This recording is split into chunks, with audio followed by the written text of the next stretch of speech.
এখন কয়টা বাজে আমি জানি না, কারণ কাজ করতে করতে আমরা সকাল হইতেছে, জানি না কিন্তু টাইমটা আমি আসলে মানে গতকালকে সকাল থেকে এখন পর্যন্ত আমরা কাজ করতেছি। ভ্যাকসিনেশন প্রোগ্রাম করছি, আমাদের চলমান আছে। তার উপর আমরা খাবার দিলাম, খাবার শেষ করলাম। খাবার শেষ করতে করতে কটা বাজছে আমার এটা ধারণা নাই, তো ভাবতেছি ভোর হয়ে গেছে।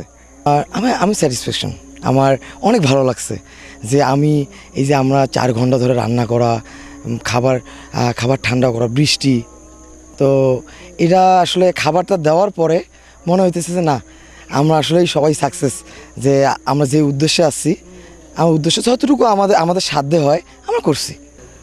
খরচটা হলো আমি আমার ফেসবুক আইডি থেকে আমি ক্রাউড ফান্ডিং করি। আমার যারা ফলোয়ার্স আছে তারা আমাকে যতটুকু পারে ডোনেশন করে অতটুকু দিয়ে আমি করি, আমার নিজের কোনো টাকা না। এটা আমার 7.5 বছর পার হয়ে গেছে।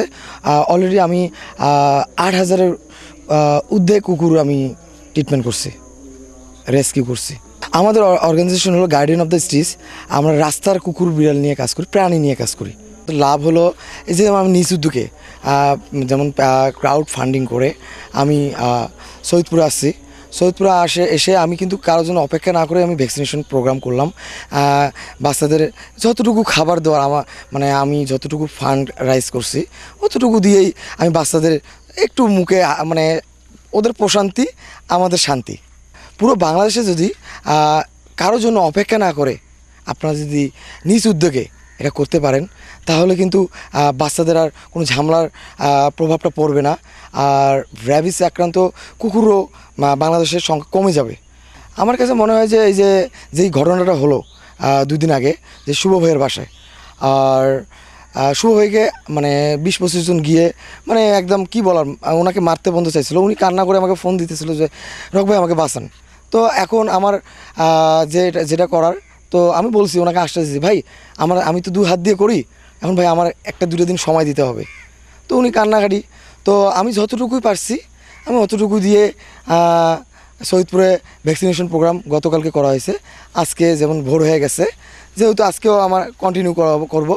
আমরা চেষ্টা করব যে 150 থেকে 200 কুকুরের করা, আমাদের সাধ্যে যা আছে। আমরা যেমন 100 কুকুরকে খাবার দেওয়ার ট্রাই করছি, তদ্রূপ আমার সাধ্যে। সবার এটা উচিত, সবার নিজেদের জায়গা থেকে এটা করবেন, কারোর জন্য অপেক্ষা করবেন না, তাহলে বাংলাদেশের প্রাণীদের একটু উন্নতি হবে। আমার বাসায় 2 দিন আগে 20 থেকে 25 জন মানুষ আসছিল। আমাদের সৈয়দপুরে অনেকজনকে কুকুর কামড় দিছে। এই বিষয় নিয়ে যে ভাই আপনি সব জায়গায় কুকুরকে খাবার দেন, এখন তো এটা দায়িত্ব আপনার। তো আমি এই বিষয়ে আমি আর কি করব, আমার বাসার মধ্যে যদি মানুষ আসে গন্ডগোল করে বা এরকম হামলা চালায়, তো এটার জন্য আমি জাস্ট খালি রক ভাইকে ফোন দিছি, ভাই আপনি আমাকে একটু বাঁচান। আমি তাকে কান্দা মুখেই ফোন দিছি, সে আমার ভয়েসটাও শুনছে কান্দা মুখে, যে ভাই আপনি আমাকে একটু বাঁচান। তো রক ভাই সাথে সেখান থেকে তার আইডি থেকে সে পোস্ট দিছে যে শুভ ভাই আমি আপনার এখানে আসতেছি, আপনাদের সৈয়দপুরের যেগুলা কুকুরের ভ্যাকসিনেশনের বিষয় আমি এটা একটু দেখতেছি ভাই, আমি আপনাকে এই বিপদ থেকে বাঁচাচ্ছি। এর চেয়ে আর বেশি আর কী বলবো। এখন আমার অনুভূতি, সবাই খাচ্ছে, প্রত্যেকটা বাচ্চা খাচ্ছে সৈয়দপুরের, এর চেয়ে বেশি তো আর সুখ তো আর নাই। তারা খাচ্ছে, তাদের ভ্যাকসিনেশন ভালো মতো আজকে দিতে পারছি। গতকালকে শুক্রবার, আজকে সকাল হয়ে গেছে, শুক্রবার থেকে আমরা আবার ভ্যাকসিন দিব, সারাদিনটা ভ্যাকসিন দিব। তো কোনো সমস্যা নেই, যতটুক পারি আমরা ভ্যাকসিন দেওয়ার চেষ্টা করব।